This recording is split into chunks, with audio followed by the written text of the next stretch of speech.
The rain pounded against the windows as Marcus Chen put his 6-year-old daughter Sophie to bed, listening to the storm warnings on the radio. At 34, he had been a single father for 2 years, since his wife had passed away from cancer. Their modest suburban home felt too big without her. But Marcus had learned to manage work, parenting, grief, all carefully balanced in a routine that kept him functional, if not happy. "Daddy, the thunder is scary," Sophie said, clutching her stuffed elephant. "I know, sweetheart, but we are safe inside. The storm will pass." Marcus kissed her forehead and was heading downstairs when he heard a knock at the door.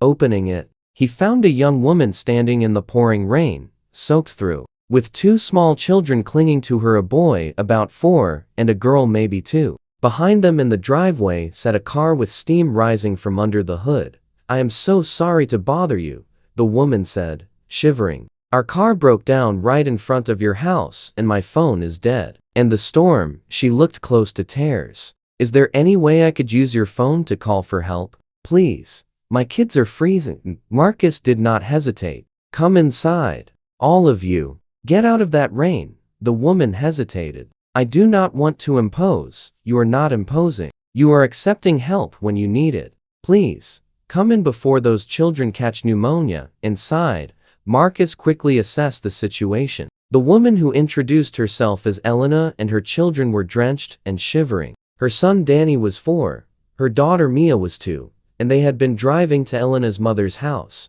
3 hours away, when the car had died. "Let me get you towels and dry clothes," Marcus said. "I still have some of my wife's things that should fit you, and I think Sophie has outgrown some clothes that might work for Mia." While Elena changed and got the children into dry clothes, Marcus made hot chocolate and soup. Sophie, initially shy, quickly warmed to having other children in the house and began showing Danny her toys. "I cannot thank you enough," Elena said, once everyone was warm and fed. "I tried calling a tow truck, but they said with the storm, it could be hours. Maybe not until morning." Marcus looked outside at the torrential rain and flooded streets. "You cannot go anywhere in this weather anyway. The roads are washing out. You should stay here tonight. I have a guest room, and Sophie's room has twin beds. The kids can sleep there." "I cannot ask you to do that," Elena protested. "You do not even know us. I know you are a mother trying to keep her children safe during a dangerous storm." "That is enough." Marcus paused. "My wife died 2 years ago. If she had been stranded with Sophie during a storm, I would hope someone would have helped them." "Let me help you." Elena's eyes filled with tears. "Thank you, truly." That night, with the children asleep and the storm still raging, Marcus and Elena talked over coffee. She told him about her husband, who had left 6 months ago, about working 2 jobs to support her kids, about struggling to make ends meet while trying to be both mother and father. Marcus shared his own story, the cancer diagnosis, watching his wife fade, raising Sophie alone while grieving, the loneliness that had become his constant companion. "It is strange," Elena said. "I feel like I have known you longer than a few hours. Maybe it is because we understand each other's struggles.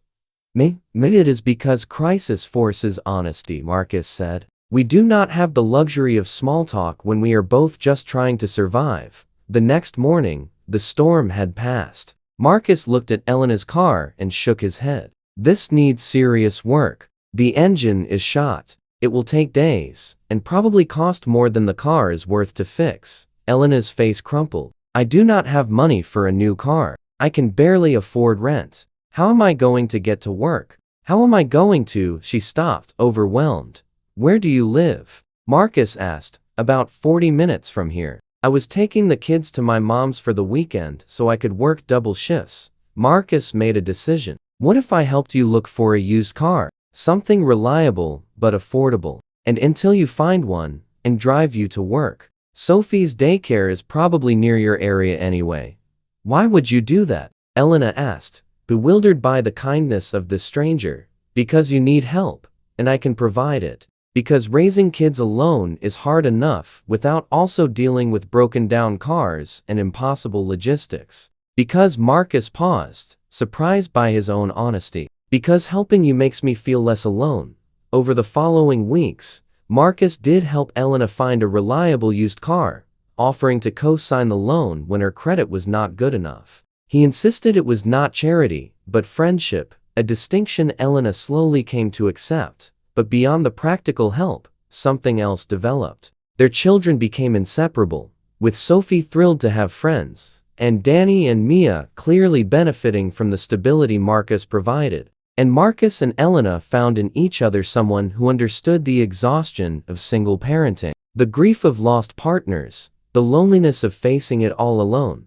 "I need to tell you something," Elena said one evening, 3 months after that stormy night. The kids were playing in Sophie's room while the adults had coffee. "When my husband left, I thought I would never trust anyone again, that I would raise my kids alone and never let anyone close enough to hurt us. But you have shown up for us, over and over, without asking for anything in return. You have been a friend when I desperately needed one.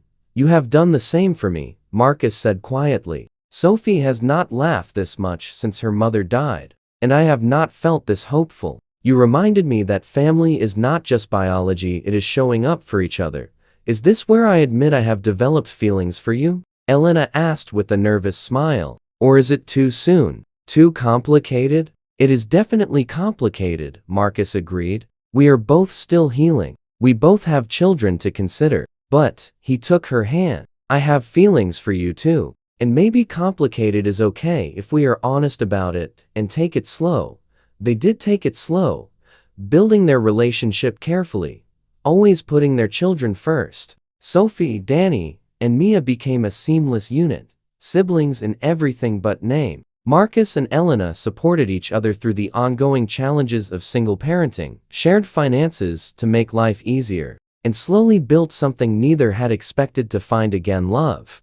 1 year after that stormy night, Marcus proposed not with an elaborate gesture, but with honest words in the living room where he had first welcomed Elena and her children inside. That night, "You knocked on my door during a storm," Marcus said, kneeling with the ring as the 3 children watched excitedly. "I could have just let you use my phone and sent you back into the rain. Instead, I invited you in. That choice changed my life. Elena, will you marry me? Will you let me officially be the father to Danny and Mia that I already am in my heart? Will you let Sophie have the mother she has been missing? Will you build this blended, beautiful, complicated family with me?" Through tears, Elena said, "Yes. But only if you promise to always remember that night. That you opened your door to strangers when you could have stayed safe and isolated. That you chose compassion over caution, and it saved both our families."